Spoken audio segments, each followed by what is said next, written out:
చందమామ కథ. దొంగల్లో దొంగ. భోజపురాన్ని ఒకప్పుడు పరిపాలించిన రణధీర సింహుడు గొప్ప ప్రభువు. ఆయన రాజ్యం అష్టైశ్వర్యాలతో తొలతూగింది. పరిపాలన సమర్థవంతంగా సాగింది. రాజధానికి 4 పక్కల కోశాగారాలుండేవి. వాటిలో తీయకుండా ప్రజలకు కావలసిన సంబరాలన్నీ ఉండేవి. అలాంటి భోజపురానికి దొంగల బాధ సంప్రాప్తమైంది. సాయుధులైన దొంగలు పరిసర గ్రామాల మీద పడి యథేచ్ఛగా దోపిడీలు సాగించారు. వాళ్ళు ఎప్పుడే గ్రామం మీద పడేది ముందుగా తెలియదు కనుక రాజు తన భటులను వారిపైకి పంపటం సాధ్యం కాలేదు. భోజపురానికి తూర్పుగా పెద్ద అరణ్యాలున్నాయి. వాటికి ఇంకా తూర్పుగా కొండలున్నాయి. బందిపోటు దొంగలు ఆ కొండలలోని గుహలలో ఉంటారని, అరణ్యం గుండా వచ్చి గ్రామాలపైన పడతారని చూచాయిగా తెలియవచ్చింది. బందిపోటు దొంగలను పట్టి ఇచ్చిన వారికి మంచి జాగీర్లిస్తానని రాజు ప్రకటించాడు. కొందరు సాహసికులు దొంగలుండే స్థలాలు తెలుసుకుందామని అరణ్యాలలోకి వెళ్లారు. వారెవ్వరూ ప్రాణాలతో తిరిగి రాలేదు. వారిని క్రూరమృగాలు చంపాయో దొంగలే చంపారో తెలియరాలేదు. ఒకరోజు రాత్రి దొంగల ముఠ అరణ్యం గుండా గ్రామాలకేసి వస్తుండగా చెట్లు పలచగా ఉన్న ప్రాంతంలో వారికొక వింత దృశ్యం కనిపించింది. ఒక యువతి అనేక మంది రాజభటులతో ఒంటరిగా పోరుతూ ఆత్మరక్షణ చేసుకుంటున్నది. దొంగలను చూడగానే భటులు పారిపోయారు. దొంగలు ఆమెను సమీపించి, ఎవరమ్మాయి నువ్వు? ఆ భటులు నిన్ను చంపటానికి ఎందుకు ప్రయత్నిస్తున్నారు? మా వల్ల నీకేమైనా సాయం కావాలంటే చెప్పు, చేస్తాం అన్నారు. మీరు సమయానికి వచ్చారు కానీ లేకపోతే నేను నిశ్చయంగా వాళ్ల చేతిలో చచ్చి ఉండేదాన్ని. మీ రుణం ఎలా తీర్చుకోవాలో నాకు తెలీదు అన్నదామె.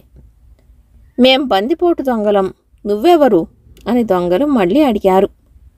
మీరు బందిపోటు దొంగలైతే మీరు నేను కూడా రాజుకు శత్రువులమే. నా పేరు రంగనాయకి. మా తండ్రి రాజు దగ్గర కొలువుండి రాజభటులకు సైనిక శిక్షణ ఇచ్చేవాడు. ఆయనకు నేను మా అక్క మాత్రమే సంతానం. మా అక్క చాలా అందగత్తే. నేను మా నాన్న దగ్గర శిక్షణ పొందాను. మా అక్కకు కత్తి సాములు, గుర్రపు స్వారీలు కిట్టేవి కావు. ఆమె రాణివాసపు స్త్రీలాగా చాలా నాజూకుగా ఉండేది. ఎప్పుడూ చక్కగా అలంకరించుకుని అప్సరసలాగుండేది. రాజుగారి పాపిష్టి కన్ను ఆమెపైన పడింది. ఒకనాడు ఆయన ఒక సేవకురాల్ని పంపి రాణిగారు రమ్మంటున్నారని తన అంతఃపురానికి పిలిపించి అక్కడే ఆమెను బందీగా ఉంచేశాడు. అదే నేనైతే వీలైనంత మందిని చంపి చచ్చి ఉండేదాన్ని గాని రాజుకు వశమై ఉండను. రాజుగారు చేసిన పనిని మా నాన్న సహించలేక రాజుగారితో తగాదా పడ్డాడు. రాజు ఆయన మీద రాజద్రోహ నేరం మోపి ఆయనకు నాకు దేశ బహిష్కరణ శిక్ష విధించాడు. కానీ మా నాన్న దేశం విడిచి వెళ్ళిపోవటానికి ఇచ్చిన గడువు లోపలే ఆయనను రాజు రహస్యంగా చంపించాడు. నేను మాత్రం తప్పించుకుని దాక్కున్నాను. రాజును హత్య చేసి గాని చావనని శపథం చేశాను. కానీ నా కోసం రాజభటులు ఎలా కారాడుతున్నారు. నా శపథం ఎలా తీరుతుందో తెలియదు అన్నదామె దొంగలతో. మేము నిన్ను రాజభటుల నుంచి కాపాడగలం, కానీ రాజుపై పగ తీర్చుకోవటానికి మేమంతగా సహాయపడలేమేమో అన్నారు వాళ్ళు రంగనాయకితో. అదే చాలు, అందుకు ప్రత్యుపకారంగా మీకొక సహాయం చేయగలను. రాజుగారి కోశాగారాలు 4ంటికి రహస్య మార్గాలున్నాయి. వాటిని మీకు చూపగలను. రాజుగారిని హతమార్చే అవకాశం నాకు రాకపోదు అన్నది రంగనాయకి.